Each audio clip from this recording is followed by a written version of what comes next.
기도하겠습니다. 유대인들이 예루살렘에서 제사장들과 레위인들을 요한에게 보내어 네가 누구냐 물을 때에 요한의 증언이 이러하니라. 요한이 드러내어 말하고 숨기지 아니하니 드러내어 하는 말이 나는 그리스도가 아니라 한데, 또 묻되 그러면 누구냐 네가 엘리야냐 이르되 나는 아니라. 또 묻되 네가 그 선지자냐 대답하되 아니라. 또 말하되 누구냐 우리를 보낸 이들에게 대답하게 하라. 너는 내게 대하여 무엇이라 하느냐. 이르되 나는 선지자 이사야의 말과 같이 주의 길을 곧게 하라고 광야에서 외치는 자의 소리로라 하니라. 그들은 바리새인들이 보낸 자라. 또 물어 이르되 네가 만일 그리스도도 아니요 엘리야도 아니요 그 선지자도 아닐진데 어찌하여 세례를 베푸느냐. 요한이 대답하되 나는 물로 세례를 베풀거니와 너희 가운데 너희가 알지 못하는 한 사람이 섰으니 곧 내 뒤에 오시는 그이라. 나는 그의 신발끈을 풀기도 감당하지 못하겠노라 하더라. 이 일은 요한이 세례 베풀던 곳 요단강 건너편 베다니에서 일어난 일이니라. 아멘. 여러분 안녕하세요. 만나서 반갑습니다. 나이 40이면은 불혹이라고 하지요. 어떤 유혹에 쉬 넘어가지 않는다는 그 불혹. 그 불혹이 됐습니다. 제가요. 그러나 여러분, 저는 여전히 수많은 유혹들 앞에서 흔들리고 쓰러지는 그런 나약한 존재일 뿐입니다. 완성되지 않은, 그래서 미생이라고 불리우는 그런 어중간한 나이가 바로 제 나이인 것 같습니다. 드라마 제목으로도 화제가 되었었던 미생, 여러분 들어보셨지요? 완전히 죽지도 않고 그렇다고 완벽하게 안전하지도 않은 그런 상태를 뜻하는 말이라고 합니다. 그러나 여러분, 우리들이요 예수 그리스도 안에서는 완전히 죽고, 그리고 그리스도의 날개 그늘 아래에서 완벽하게 안전해지는 저와 여러분, 그리고 올 2022년이 되기를 주의 이름으로 축원합니다. 여러분, 나이가 40이 되어도 50이 되고 60이 되고 70이 되어도 80이 되어도 우리는 모두 만들어져 가는 중입니다. 아까 미생이라는 말처럼 아직 완전히 지어지지는 않았지만 그렇다고 아무것도 없는 그런 상태는 아니라는 거예요. 만들어져 가는 중.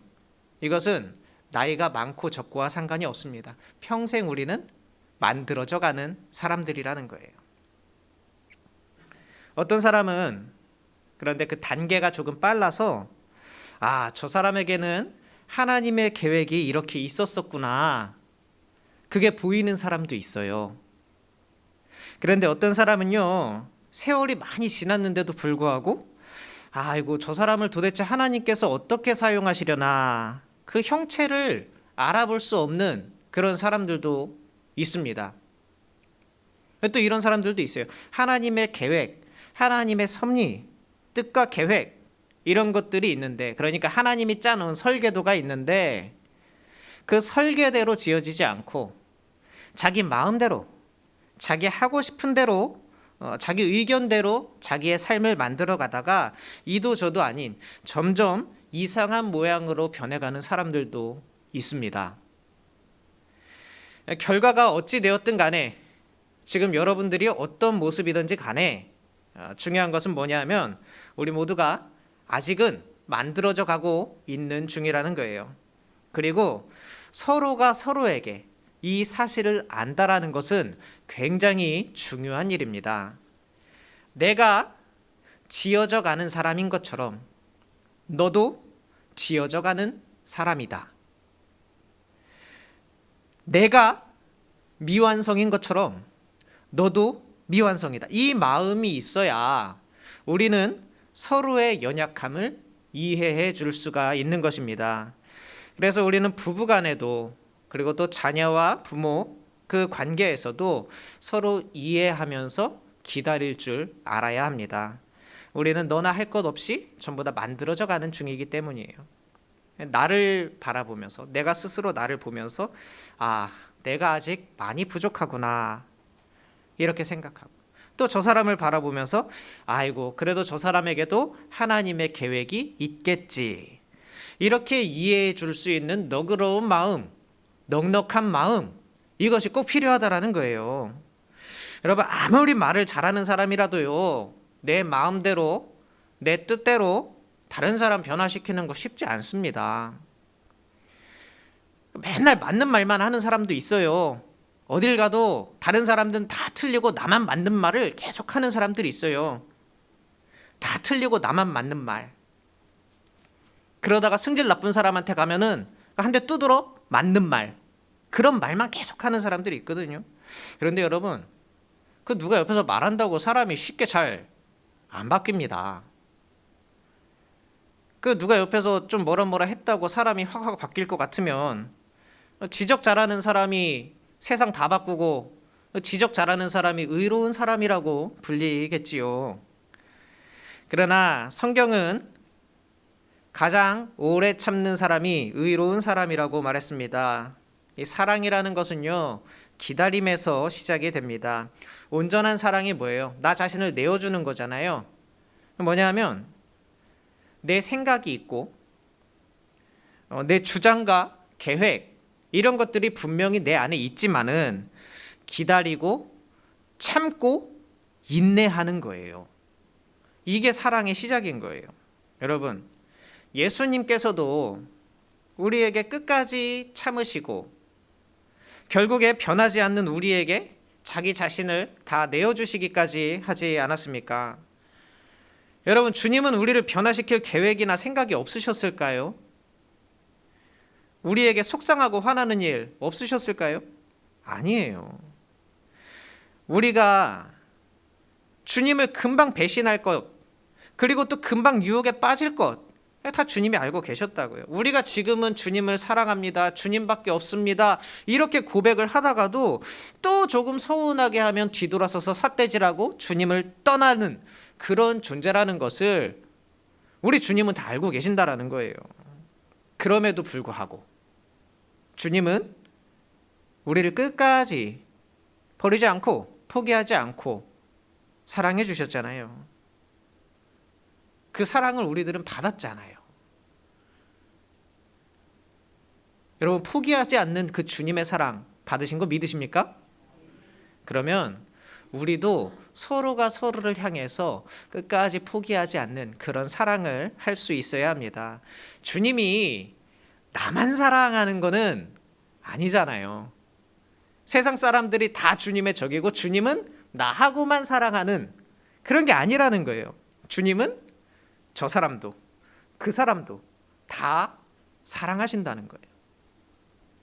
우리가 예수를 믿음으로써 이전 것은 다 지나고 새로운 삶을 살게 될 것이라는 것을 믿는다면, 내가 불편해하는 그 사람, 저 사람 도대체 왜 저럴까 싶은 그 사람도 새 삶을 주님께서 허락해 주실 것이다, 이런 믿음을 여러분들 가지셔야 합니다. 여러분, 2022년이 되었잖아요. 새로운 해가 밝았잖아요. 그런데 이 새로운 날을요, 100번이고 1000번이고 맞이해도요, 내가 변하지 않으면, 그러니까 지나온 날을 털어내지 않으면 새 날이 100번이 오고 1000번이 와도 아무런 의미가 없습니다. 어제와 똑같은 삶을 살면서 다른 미래를 꿈꾸는 것, 이거는 참 어리석은 일이지요. 새해가 됐다고 2021년이 지나가고 2022년이 됐다고 저절로 우리가 새 사람이 되는 건 아닙니다. 새해를 맞이하면서 그래도 이전에 하던 것들 그거 멈추고, 혹은 새해가 되면서 이전에 하지 않던 것들 새롭게 시도하면서 변화를 꾀하지요. 그때에 비로소 우리는 새로운 시작을 하는 거잖아요. 이 신앙생활도 마찬가지입니다. 예수 그리스도를 믿기로 작정하고 예수님을 내 안에 모시고 내가 그 안에 거하기로 했으면 우리의 말과 우리의 생각과 우리의 행동이 편해야 돼요. 내 욕심 때문에 붙잡고 있었던 것들, 그런 것들 다 털어버리고 다 놓아주고, 그리고 하나님이 원하시는 모습, 하나님이 원하시는 삶으로 변화되는 것, 이것이 우리에게 필요한 것입니다. 그리스도인으로서 나와 어울리지 않았던 것들 가지치기 하듯이 다 잘라내고 이제 주님 앞에 새롭게 서야 한다는 것입니다. 새해 시작되고 며칠 지났는데 여러분의 모습을 한번 살펴보세요. 올해가 시작되고 여러분들 어떻게 조금은 새로워지셨는지요? 작년보다 그래도 내 마음이 조금은 편안해지고 가벼워지셨습니까? 놓아줄 거 놓아주고, 털어버릴 걸 털어버리고, 용서해 줄 사람 용서해 주고, 여러분 그렇게 하셨습니까? 쉽지 않지요. 내 안에 있는 감정, 내 안에 있는 욕망, 이런 것들이 쉬 버려지지가 않는 거예요. 그러나 예수 믿는 사람들은요, 성경에 나와 있습니다. 날마다 자기의 정욕과 탐심을 십자가에 못 박는 사람이라고 했어요. 갈라디아서 5장 24절입니다. 그리스도 예수의 사람들은 육체와 함께 그 정욕과 탐심을 십자가에 못 박았느니라. 이게 성경에 기록된 말씀이에요. 내 안에 있는 욕심, 내 안에 있는 다른 사람 미워하는 마음, 또 이기심, 혹은 실망하고 상처받고 낙심한 것들, 이런 것들 전부 다 십자가에 못을 꽝꽝 박는 거예요. 그렇게 나를 못 박았을 때, 여러분 십자가에 뭐 다 못 박았으니까 내가 꽁꽁 묶여서 결박되는 게 아니라, 비로소 이 안에 있는 것들 다 못 박았을 때에 비로소 그때 우리 안은 진정한 자유함을 누릴 수 있게 됩니다. 주님이 원하지도 않고 나도 원하지 않는 그런 삶, 그런 나, 이거는 다 없어지고요. 제대로 살아보고 싶은 나, 주님이 원하시는 나, 이렇게 거듭나는 은혜가 우리에게 있게 되는 줄로 믿습니다. 우리는요, 다른 데 백날 찾아다녀 봐야 그렇게 되지 않아요. 어떻게 해야 되냐면, 주님 안에 있을 때, 주님과 함께 할 때, 그때 예수 그리스도 안에 내가 있을 때, 그때가 제일 나다워요. 여러분, 미워하고 성내고 욕심부리고 소리 지르는 거 여러분답지 않습니다. 그리스도인답지 않은 모습이에요. 그런데 내가 좀 착하게 살아보려고 해도 세상이 나를 내버려 두지 않는다고. 때로는 내가 가만히 참고 있는데 저희가 내 속을 벅벅 긁어 놓는다고. 그러면서 그때마다 반응하고 열내면서 내 감정이 이리저리 흔들리고 요동쳐요. 이것은 오히려 감정이나 세상에 얽매여서 살아가는 중인 거예요. 자유하지 못하고 거기에 묶여서 끌려다니는 중인 거라고요. 그러나 우리가 예수 그리스도 안에 거하고 이 안에 꿈틀거리는 내 감정, 막 속상하고 화나고 이런 것들, 이거 십자가에 못 박으면 세상의 그 어떤 것도 나를 휘어잡고 이리저리 흔들 수가 없습니다. 여러분 꼭 기억하셔야 돼요. 오늘 등장하는 요한, 이 사람은 굉장히 자유한 사람이었어요. 이 제도권 안에 있는 게 이 사람한테는 불가능했습니다. 대제사장들과 장로들의 그 전통 안에서 이 복음을 발견할 수가 없었던 거예요. 그래서 요한은 광야로 뛰쳐나갔습니다. 아무도 참견하지 않고 나만의 시간을 가질 수 있는 곳으로 갔어요.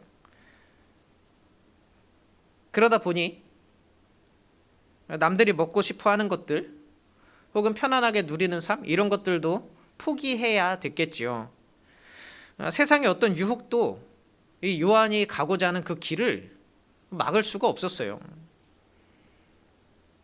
우리가 오늘 요한복음 말씀 읽었지만 마태복음에 보면 이 세례 요한에 대해서 증언하기를 낙타털옷을 입고 허리에 가죽띠를 띠고 이걸 먹었대요. 뭐냐면 메뚜기랑 석청, 이걸 먹었대요. 뭐 이 시대라고 해서 여러분 메뚜기랑 석청 먹는 게 진수성찬이겠습니까? 아니에요. 광야에 있으니까 어쩔 수 없이 선택한 것이었어요. 그럼에도 요한은 불평 한마디 하지 않았습니다. 요한은 자기가 어떤 곳에 있어야 할지, 그리고 또 내가 무슨 말을 하고 살아야 하는지, 어디까지가 나의 몫인지 이거를 정확하게 알고 있었던 사람이에요. 그런데 세상에서는 자꾸 와서 요한한테 물어봅니다.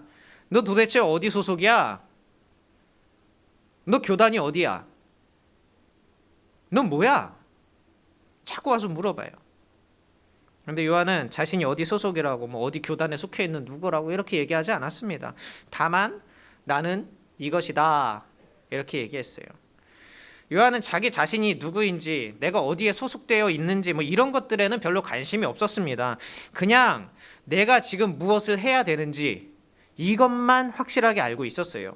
그게 뭐냐면 누군지는 모르겠지만, 그리고 언제 만날지도 모르겠지만 언젠가 오실 그분을 위해서 길을 예비하는 자가 되는 것, 그리고 그분의 길을 곧게 해야 된다고 외치는 것, 더 정확하게 말하면 그 소리가 되는 것, 이것이 바로 세례 요한이 가지고 있는 생각이었어요. 23절에 보니까 이르되 나는 선지자 이사야의 말과 같이 주의 길을 곧게 하라고 광야에서 외치는 자의 소리로라 하니라, 이렇게 되어 있어요. 주어가 나예요. 세례 요한 사람이잖아요. 나는 뭐뭐 하는 사람이다, 이렇게 돼야 원래 맞는 말이잖아요. 그런데 나는 뭐뭐 하는 사람이다가 아니라 나는 소리다, 이것이 됐어요. 외치는 자가 아니라 외치는 자의 소리다. 이거는 이사야 40장에 나와 있는 말씀이랑 똑같이요. 외치는 자의 소리요 이르되 너희는 광야에서 여호와의 길을 예비하라. 이사야의 말씀이나 요한복음에 나와 있는 말씀이나 공통적으로 말하는 표현이 뭐냐면 외치는 자가 아니라 외치는 자의 소리라는 거예요. 이 소리, 나는 소리다. 이게 굉장히 중요한 말인데요. 온전히 그 사명에 사로잡힌, 그러니까 자기 인식을 이렇게 하고 있다라는 거예요. 나는 소리다. 예수님을 만났던 사람들은요, 여러분, 전부 다 주님을 위해서 살게 되었습니다. 예수를 만난 사람들은요, 전부 다 주님을 따라갔어요. 그냥 따라갔어요. 진리가 너희를 자유케 하리라 했잖아요. 예수님이 곧 진리니까, 진리를 만났으니까 자유함이 생겨서 놓고 따라갔어요. 여러분, 우리도 주님을 제대로 믿고 제대로 신뢰하고 주님을 제대로 사랑하려면 이런 자유함이 필요해요.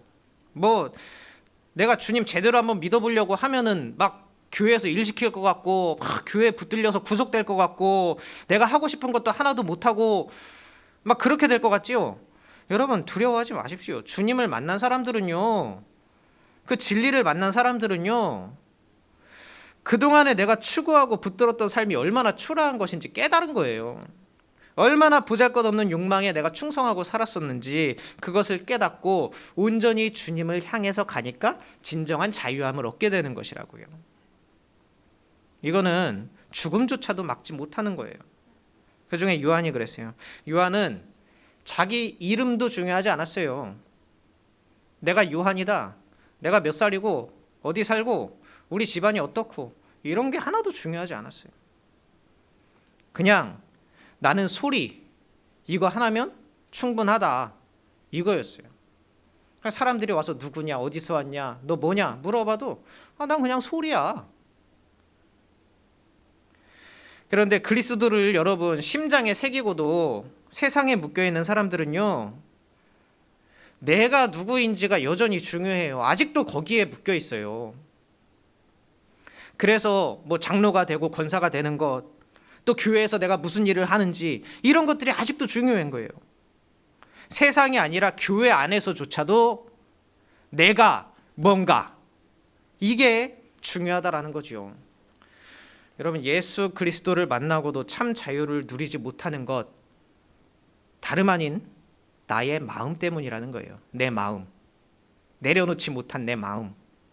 요한을 보세요. 그 마음의 중심을 차지하고 있는 게 오직 주님밖에 없었어요. 27절에 보면 내 뒤에 오시는 분이 있는데 나는 그분의 신발끈을 풀기도 감당하지 못하겠노라. 자기 자신을 다 낮췄어요. 여러분, 여러분의 삶의 주인이라고 여기는 그 주님을, 여러분의 삶의 구주라고 생각하고 살아가고 있는 그 주님을 여러분들은 정말 요한의 마음으로 섬기고 계시는지요? 그냥 나는 주님을 전하는 소리면 족하다고, 내 인생은 그냥 광야에서 외치는 소리 딱 거기면 된다고 여러분 그런 마음 가지고 사시는지요? 갈라디아서에 이런 말씀이 있어요. 여러분들 잘 아시는 말씀이세요. 내가 그리스도와 함께 십자가에 못 박혔나니 그런즉 이제는 내가 산 것이 아니요 오직 내 안에 그리스도께서 사시는 것이라. 여러분 진심으로 주님과 함께 십자가에 내 안에 있는 것들을 못 박으시기 바랍니다. 그래서 이제 나는 죽었고 주님이 내 안에 살아가시게 그렇게 하는 거예요. 그렇게 된다면 내가 누구인지 보다 그냥 나는 외치는 사람의 소리 그 정도만 돼도 만족할 수 있는 거예요. 그것만 해도 나의 사명을 다한다고 생각할 수 있는 거예요. 그것만으로도, 그것만 감당하는 것만으로도 너무너무 감사한 거지요. 여러분은 요한의 삶을 돌아보면서 여러분의 삶이 광야 같은 세상에서 전해지는 참 좋은 소리, 세상에 나쁜 것들이 판을 치잖아요. 그 안에서 전해지는 참 맑은 소리, 그러니까 예수만이 진리이고 예수만이 구원이다라고 그렇게 외쳐질 수 있는 그런 소리의 삶을 살아가시기 바랍니다. 여러분 이 찬양 아시죠? 오직 주의 사랑에 매여. 거기에 보면 이런 가사가 있어요. 험한 산도 나는 괜찮소, 바다 끝이라도 나는 괜찮소, 죽어가는 저들을 위해 나를 버리기 바라오.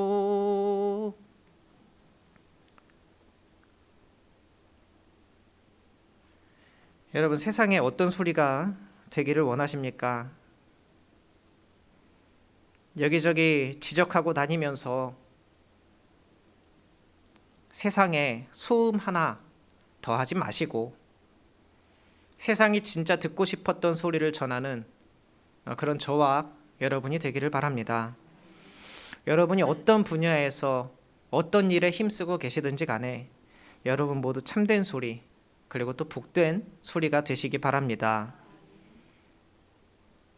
나를 드러내려고 나 잘났다고 하는 말, 넌 틀렸다고 하는 말, 또 미움에서 시작되는 못된 말, 이런 말 하고 싶은 그런 마음들 다 십자가에 못 박고 그런 유혹 다 이겨내고 그저 주님을 나타내는 소리, 거기에 우리의 초점을 맞췄으면 좋겠어요.